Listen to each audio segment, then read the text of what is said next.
j'étais présente pendant les élections municipales sur une liste.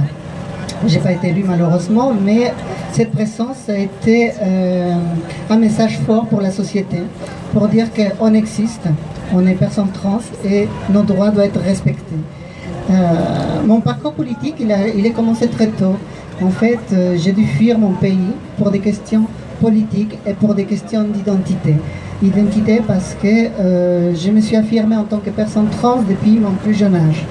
Et cette affirmation a entraîné des conséquences dans la société, dans le sens où il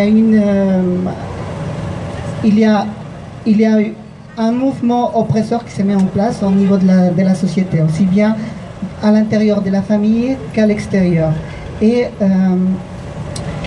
lorsque j'étais dans ces cercles vicieux de la transphobie, de la LGBT-phobie, je me suis rendu compte qu'il y avait des gens qui étaient comme moi, qui étaient oppressés, que c'était des migrants, que c'était des gens qui étaient gays, lesbiennes, bisexuels, transsexuels.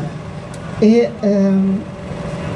je me suis dit qu'il fallait continuer à s'affirmer. Et une façon de s'affirmer, c'était d'entrer dans un mouvement politique. Pourquoi entrer dans un mouvement politique? C'est parce que c'est une façon de prendre le pouvoir. Les politiques ne vont pas aller vers nous, c'est nous qui devons entrer dans la politique pour changer les choses. Parce que crier nos revendications n'ont pas forcément écho dans ces gens-là. Et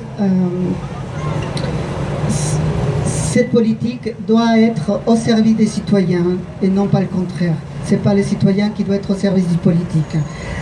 Mon combat doit continuer et j'invite à tout le monde de s'intéresser à la politique justement pour que nos revendications soient écoutées, que notre situation s'améliore, peut-être pas pour nous, puisque nous, on a déjà passé pas mal de choses, mais surtout pour les jeunes LGBT, ceux qui arrivent. L'autre jour, j'ai traversé le jardin du Luxembourg et sur un banc, il y avait deux garçons qui étaient en train de s'embrasser.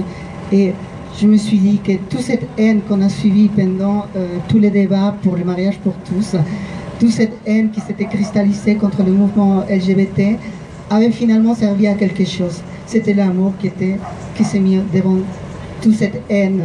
C'est cet amour qui a fait barrage à cette haine.